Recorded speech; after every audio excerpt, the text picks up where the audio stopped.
আল্লাহ তাআলা যে নিয়ামত দিয়েছেন এই শরীরের ভিতরে, এই নিয়ামতের এক একটা জিনিসের যদি বদৌলতে আমরা যদি শুকরাতে যদি আমরা আল্লাহ তাআলাকে ধন্যবাদ দেওয়ার জন্য যদি সারা জীবন তার কুদরতি কদমে সিজদা দিয়ে থাকি, তার নিয়ামতের শুকরিয়া আদায় করা হবে বলে হবে।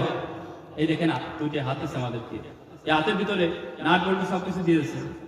এই আমাদের রেঞ্জ যে খোলা লাগে নাকি? খোলা লাগে? খোলা লাগে বলে? খোলা লাগে না।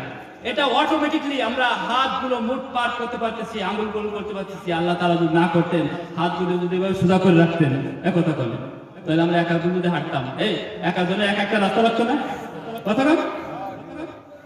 আল্লাহ তাআলা এমন সিস্টেমে দিয়ে দিয়েছেন যে যার যার জায়গা থেকে অল্প জায়গার ভিতরে যাতে সবাই হাঁটতে পারে। হ্যাঁ, আল্লাহ তাআলা। এরপরে দেখেন যে আমাদের হাতের আঙুলগুলো দিয়েছেন কাঁটা চামচ, দেখছি না আমরা কাঁটা চামচ, আমরা লুডুস টুডুস খাই, সবগুলো খাই, মিষ্টি মিষ্টি খাই।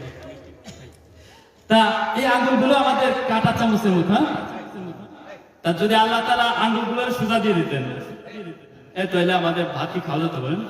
এই মুঠ পাকে ভাত মাখানো যেত, খাইতে পারতাম।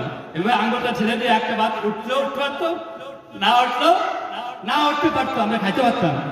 আল্লাহ তাআলা কুদরত, কত বড় কুদরত, আল্লাহ তাআলা কত বড় মেহেরবান, যেখানে যেটা যেরকম ভাবে প্রয়োজন সেটা সেরকম দিয়েছেন। এই যে হাতের নখগুলো আমাদের সপ্তাহে সপ্তাহে কাটা লাগে, এই দাঁতগুলো যদি সপ্তাহে সপ্তাহে কাটা লাগতো, এই অবস্থা কি হতো বলেন?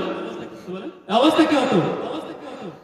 আল্লাহ তাআলা এমন ভাবে সৃষ্টি করে দিয়েছেন যে যেখানে যেটা প্রয়োজন সেটা সেখানে দিয়ে দিয়েছেন। দেখেন আমরা অনেক সময় কাজ করি, কাজ করার সময় নখে আঘাত লাগে, নখে আঘাত লেগে নখটা নষ্ট হয়ে যায়।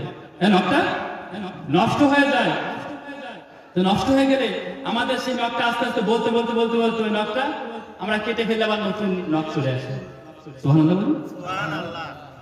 আল্লাহ তাআলা আমাদের দিয়েছেন নখটা যদি দাঁতের মতোই হতো, তাহলে আপনার নিচে একটা হাতুড় দিয়ে আর একটা হাতুড় দিয়ে মানে আপনার রেয়ার দিয়ে কাটা লাগতো, কাটতে গেলে তো গালগুলো সব কেটে যেত।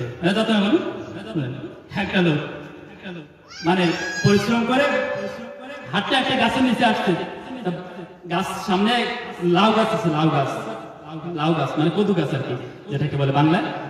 যে কদু গাছের দেখেন লতা মতো একটা গাছ, তাতে এত বড় একটা কদু, এত বড় এক একটা কদু। আর যে বট গাছের নিচে শুইছে আরাম করতেছে, সে বট গাছের ফল এত ছোট ছোট।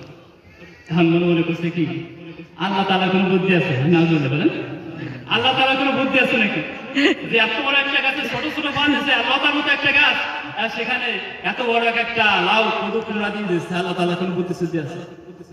এই গাছে কতক্ষণ পরে একটা বট পাখি এসে পড়ছে, আইসা ফলের ঠোকরার সাথে একটা ফল এসে আমার নাকের ধরে পড়ছে, দাঁড়িয়ে করে লাভ আসছে।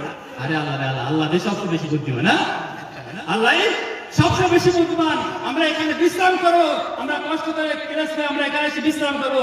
আল্লাহ তাআলা এটা বুঝেই আমাদেরকে কাছে ছোট ছোট ফল দিচ্ছেন, যে এটা একটা মাথা করলে মাথা ফাটবে না, কিন্তু ওই কুমড়ার মতো একটা ফল যদি মাথা করে এটিটাই ফেটে দেয়, ঠিক কিনা বলেন? আল্লাহ তাআলা এত সুন্দর করে আমাদেরকে সৃষ্টি করেছেন, এই নাচতে আমাদের শুকরিয়া। আমরা যদি সারা জীবন তার কুদরতি কদমে লুটে পড়ে থাকি, এই আমাদের শুকরিয়া আদায় করে শেষ করা যাবে? যাবে?